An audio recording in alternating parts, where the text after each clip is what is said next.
Some people find clowns scary, some people... Bill is so good at that things are okay, a child is at ease. The thing with the lips, the voice, the whole thing, it's just Bill. Dance with the clown!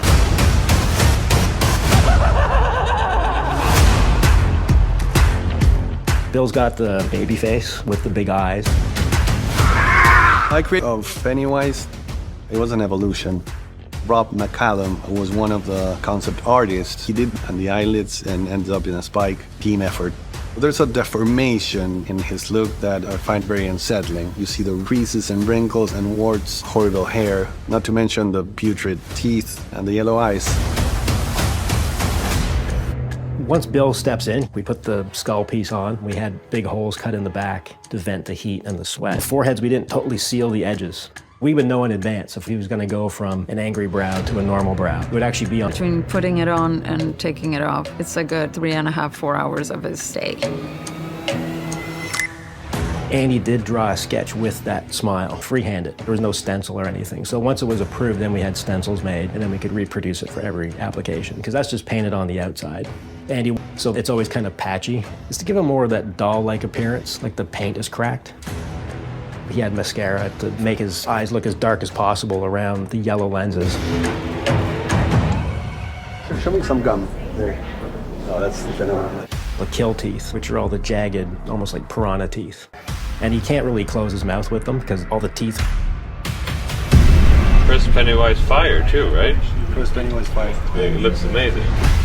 And then we also have, we call them the bunny teeth. So they're just like caps that slide on. The hair of Pennywise in the series is curly on the tips. Because it was a period show, I wanted it to be authentic. And I just decided to do a roller set on Pennywise. It's a tough job. For Bill, it just became routine. He would come in, sit down. It was his quiet time to get into character. And then he would go to set, and everybody was happy to see him as Pennywise. He's the main guy. Duck and cover, kiddos. And that's where the idea of I didn't want to show Pennywise.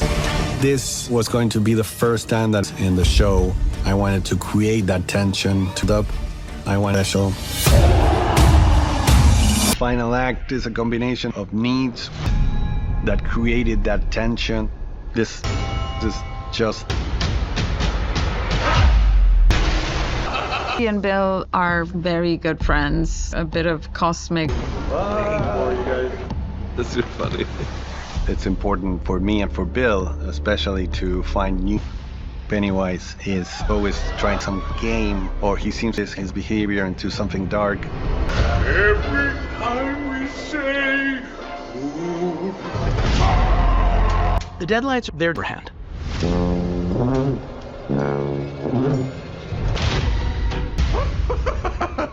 Well, look who decided to join the circus. People can be... This is a story about the weaponization of fear. You're free. You're free to go. At the end, because Pennywise he doesn't discern much, it has an animalistic side to it. Also, so he eats his liberator. I never forget a smell. Stop. You stay back! City that had to be made. There's not only Pennywise that is about to frost. Hey, you! Having a little bit of trouble, are we? Keep tugging that thing and it just might pop!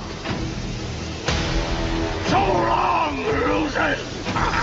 The kids push the creature back. It's the promise that he's back in the cage and he will not go out. He's still alive, as we know from watching the movies. End up killing Pennywise. Speculation that maybe it experiences time in a different way. And that his death was actually his birth. Which opens a window. There's a lot of mythology to be in, but one thing we know is that it is an evil deity that was birthed.